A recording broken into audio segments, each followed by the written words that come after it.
L'Amérique a produit des génies militaires pendant la Seconde Guerre mondiale. La troisième armée de Patton a tué plus d'1 million de soldats ennemis. Bradley a commandé la plus grande force américaine de l'histoire sans perdre une seule bataille planifiée. Mais pour chaque génie, il y a eu un désastre. 5 généraux américains ont prouvé que l'incompétence porte les étoiles aussi facilement que le génie. 5 commandants, dont les décisions ont tué des milliers d'Américains que de meilleurs chefs auraient pu sauver.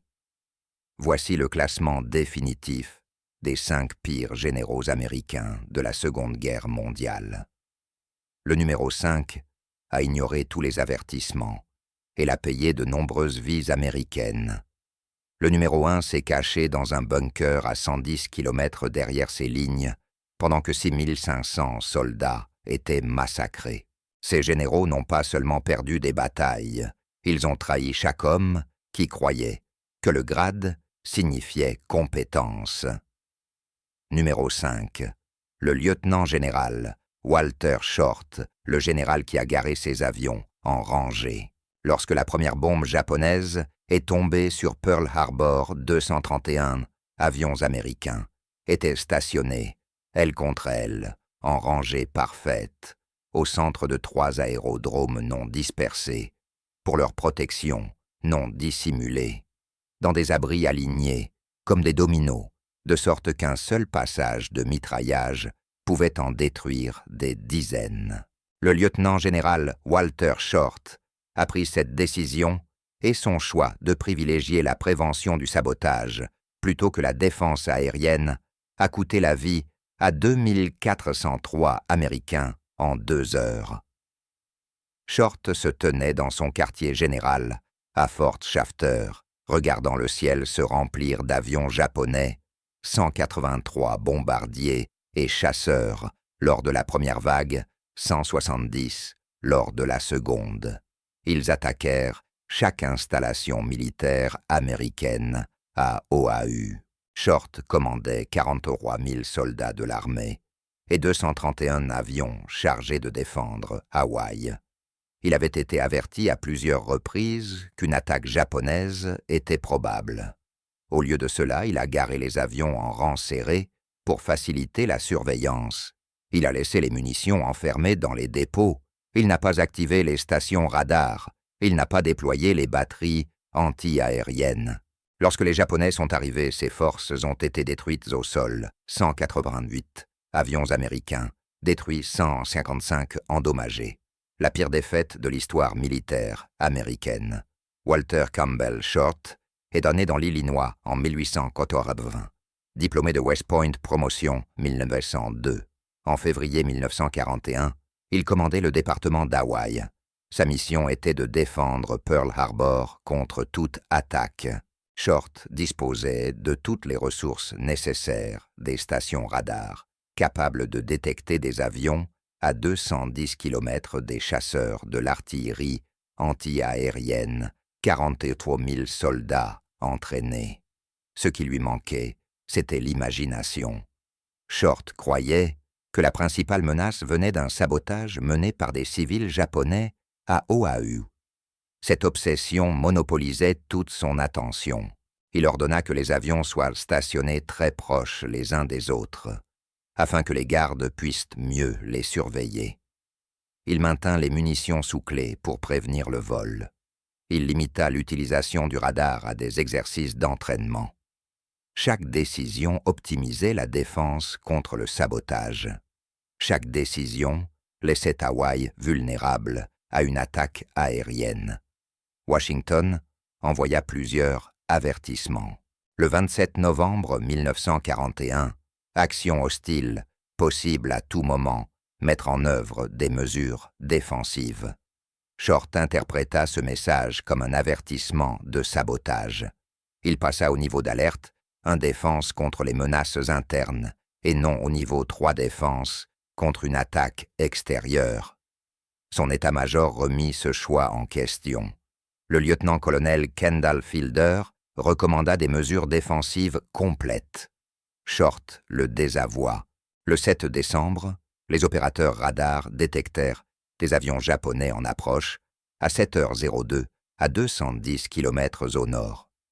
Le lieutenant Kermit Tyler, officier de service, supposa qu'il s'agissait de bombardiers américains B-17 et ignora le rapport. L'armada japonaise vola sans être inquiétée, jusqu'à ce que les bombes tombent à 7h48. Short fut relevé de son commandement le 17 décembre 1940. La commission Roberts l'accusa de manquement à ses devoirs et d'erreur de jugement. Il fut rétrogradé au rang de major général et contraint de prendre sa retraite en février 1942. Il mourut en 1949 à l'âge de 69 ans, sans jamais être réhabilité. Short avait le commandement, les ressources et les avertissements. Il échoua à se préparer à la menace la plus évidente, une attaque aérienne contre une base navale du Pacifique. Numéro 4, le major général John P. Lucas, le général qui a hésité à Anzio. Les plages d'Anzio étaient vides lorsque 40 000 soldats alliés y débarquèrent le 22 janvier 1944. Aucun défenseur allemand, aucune résistance. La route de Rome était ouverte à 50 km à l'intérieur des terres.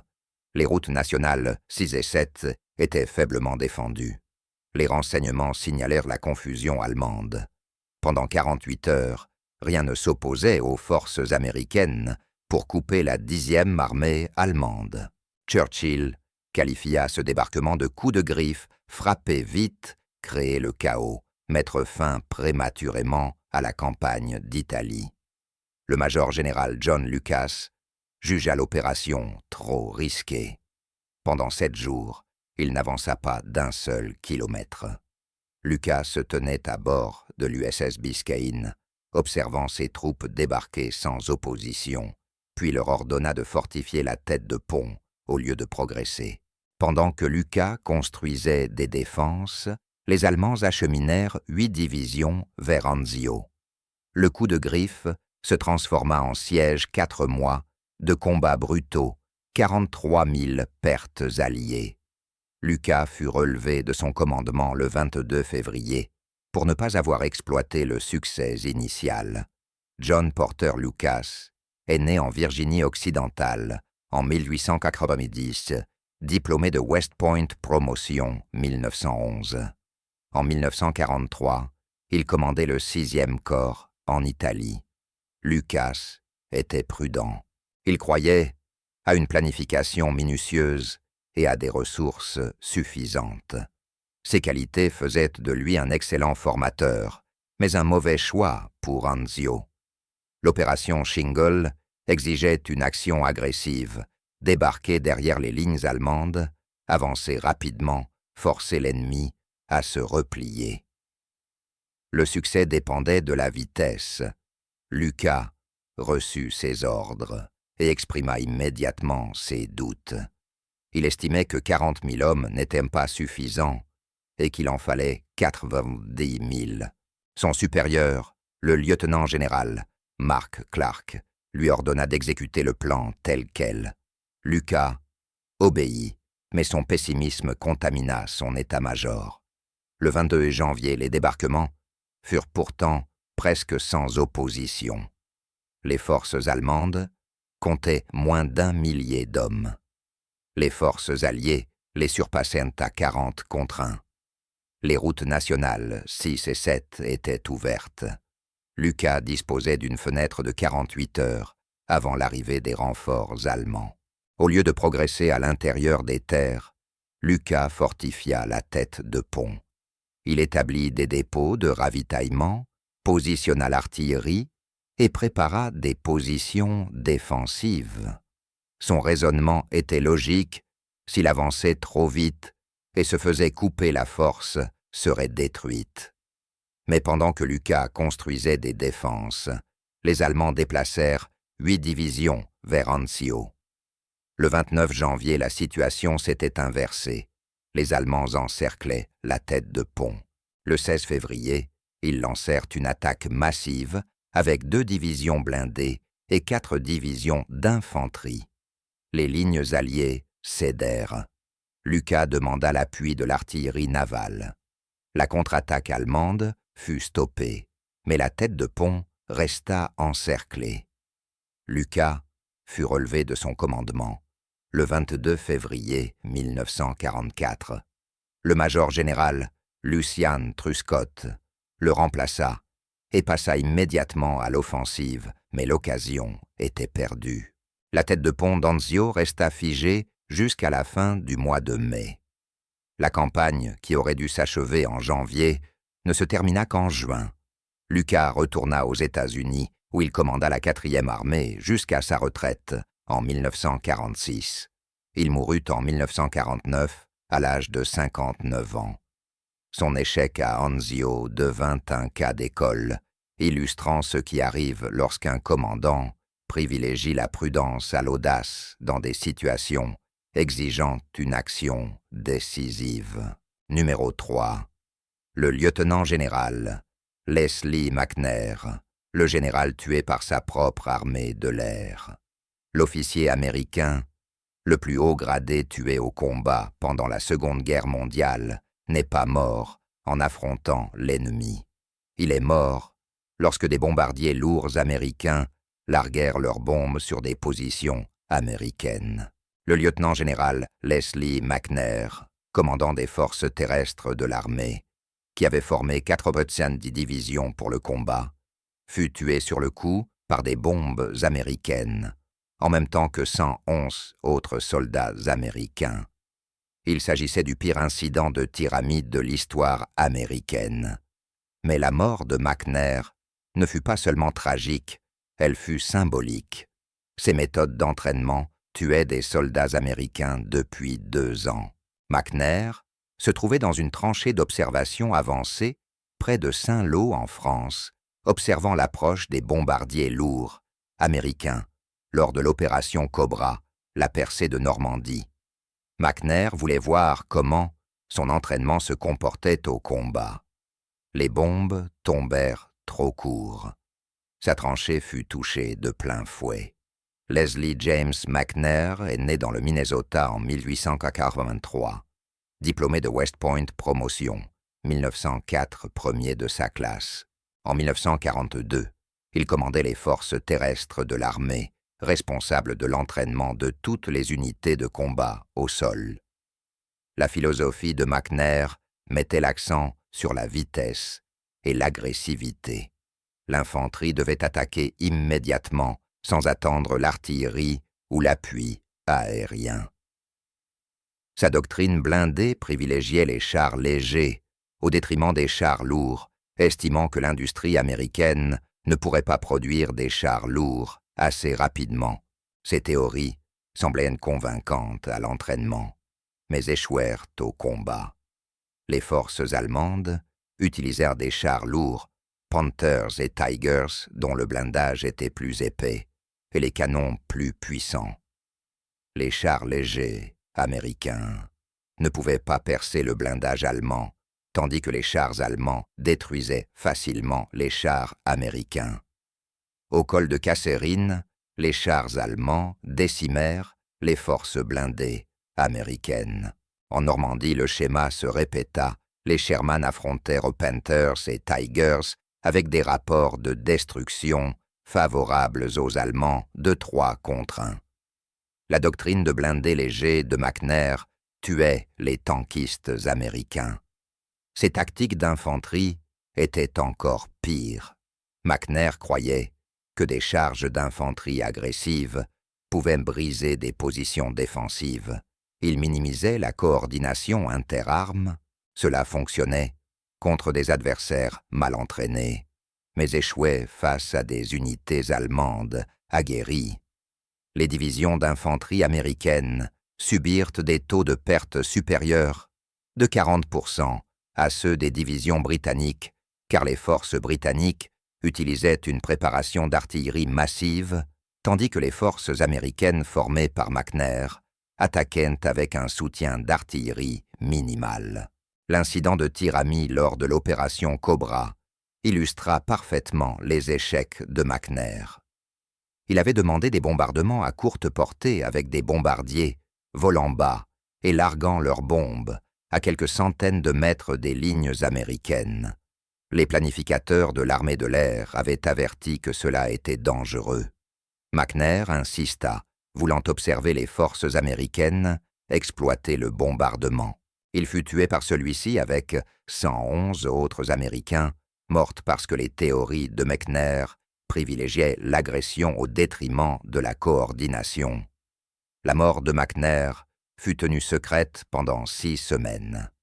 Finalement annoncée en septembre 1944, sa mort fut rendue publique et il fut promu, à titre posthume, au rang de général d'armée, puis enterré au cimetière américain de Normandie.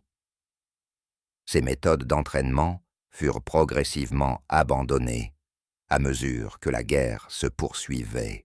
La doctrine interarmes remplaça les tactiques centrées uniquement sur l'infanterie. Des chars plus lourds entrèrent en production, mais 90 divisions avaient déjà été formées selon les théories défaillantes de McNair. Ces divisions en payèrent le prix dans le sang. Numéro 2, le major général, Edwin Forrest Harding, le général qui perdit Boona. Douglas MacArthur ne relevait pas ses généraux à la légère, mais le 30 novembre 1942, il se rendit par avion à Boona, en Nouvelle-Guinée, observa les troupes américaines, attaquées pendant 10 minutes, puis se tourna vers le major général, Edwin Harding, et prononça une seule phrase. « Vous êtes relevé de votre commandement. » Aucune explication, aucune audience. La 32e division d'infanterie de Harding attaquait depuis 17 jours.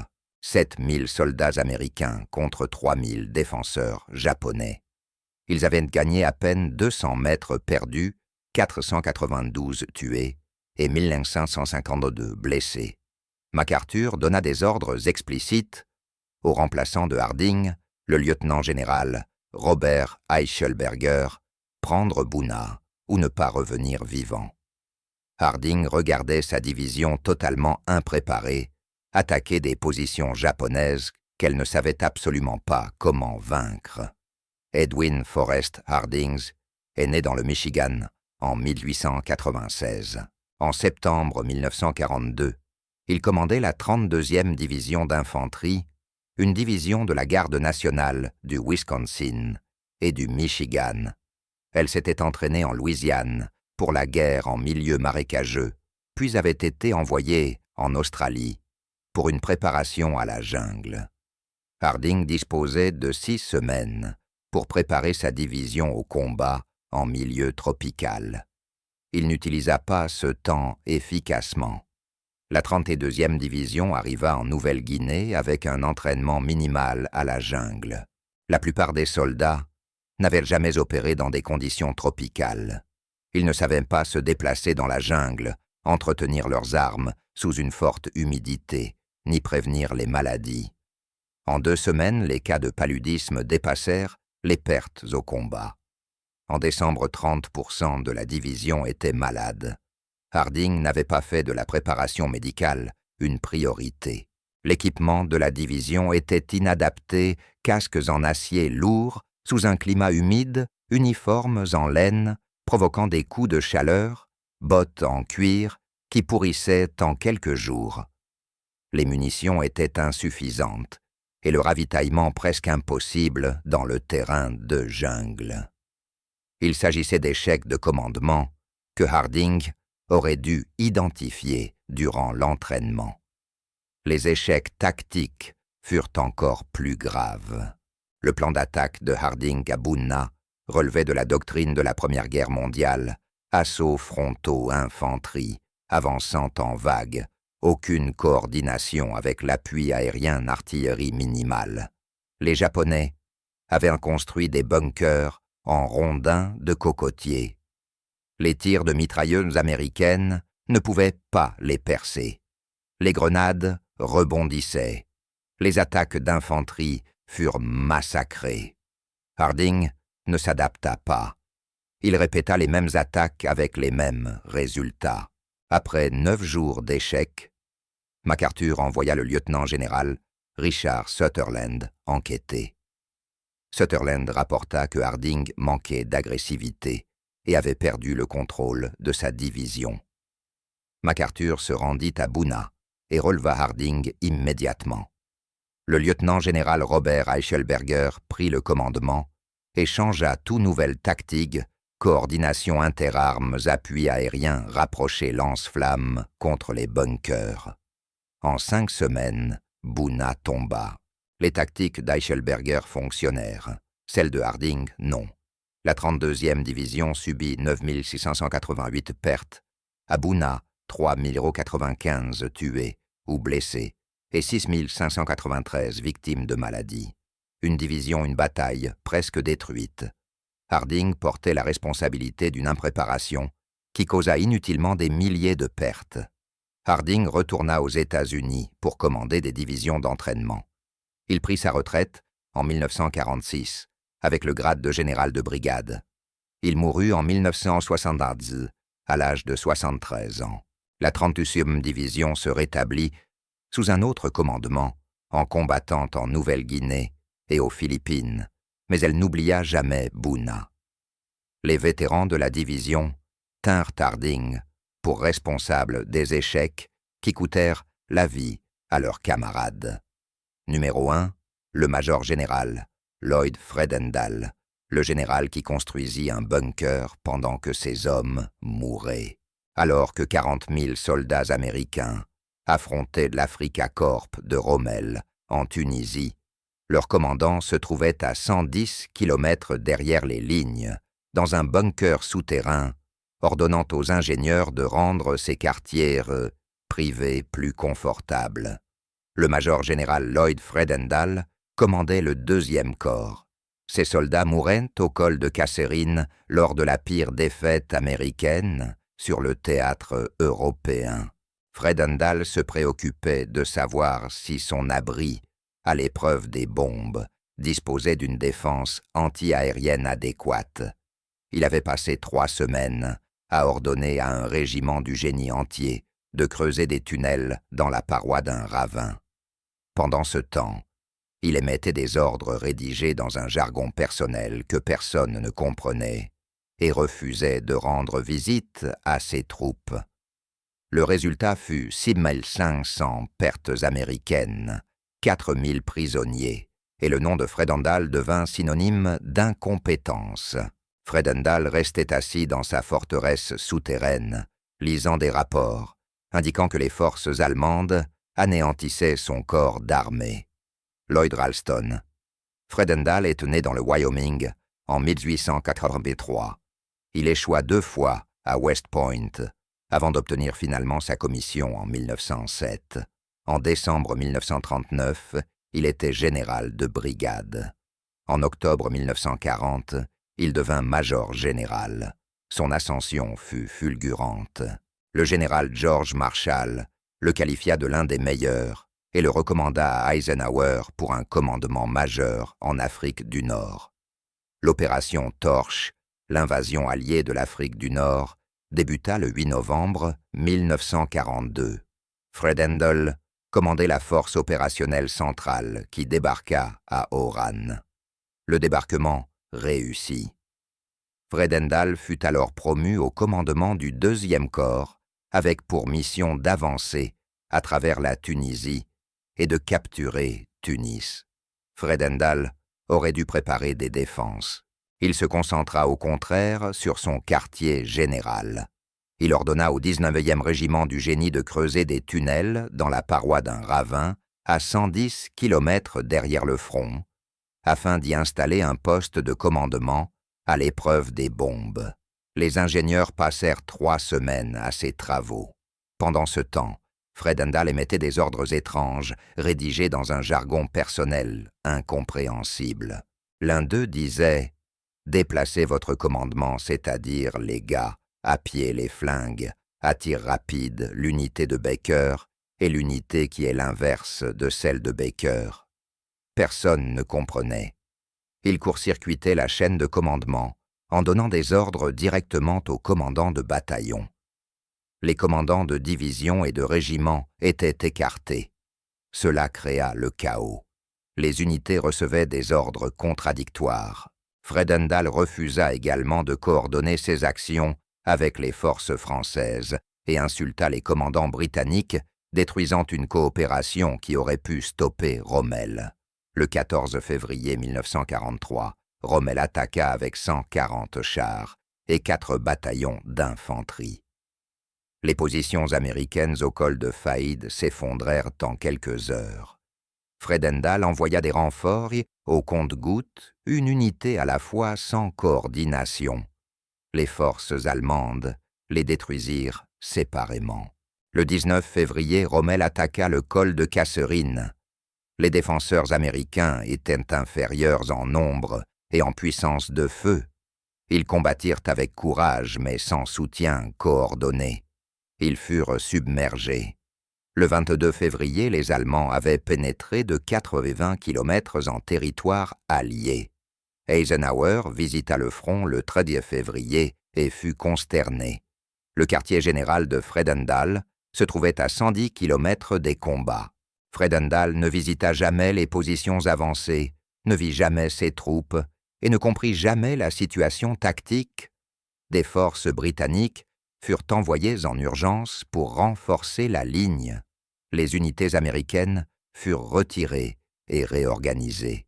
Après Kasserine, Eisenhower releva Fredendall de son commandement le 6 mars 1943. George Patton prit le commandement du 2e corps. En 10 jours, Patton rétablit la discipline et le moral. En 2 mois, le 2e corps remporta une victoire décisive à El Guettar. Fredendall retourna aux États-Unis, fut promu lieutenant général en juin 1943 et reçut le commandement de la 2e armée, un commandement d'instruction. Il ne participa plus jamais au combat. Il prit sa retraite en 1946 et mourut en 1963 à l'âge de 79 ans.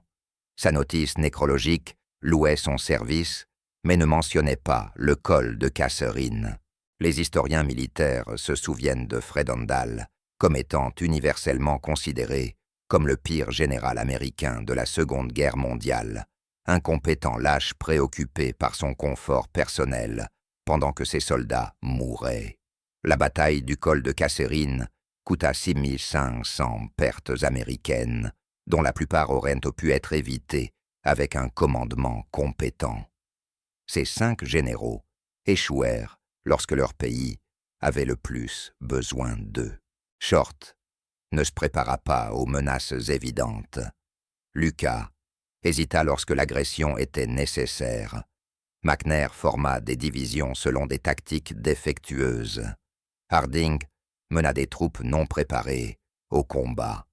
Fredendall se cacha dans un bunker pendant que ses hommes mouraient. Mais leurs échecs furent aussi des leçons. L'armée apprit de ses erreurs. Les commandants ultérieurs étudièrent ce qui avait mal tourné. Des milliers de vies américaines furent sauvées parce que les futurs généraux tirèrent les leçons des échecs catastrophiques de ces 5 hommes. Si ce classement a changé votre compréhension du commandement pendant la Seconde Guerre mondiale, cliquez sur « J'aime ». Chaque mention « J'aime » indique à YouTube de montrer cette vidéo à davantage de personnes qui doivent comprendre que tous les généraux n'étaient pas excellents. Abonnez-vous pour plus d'analyses honnêtes de l'histoire militaire. Activez les notifications pour ne manquer aucune de ces histoires. Laissez un commentaire dès maintenant. Dites-nous quel échec de général vous a le plus surpris. Dites-nous d'où vous regardez. Notre communauté s'étend dans le monde entier, et en étant ici, vous contribuez à maintenir l'histoire réelle vivante. Merci de nous avoir regardés. Ces échecs méritent d'être rappelés afin de ne jamais être répétés.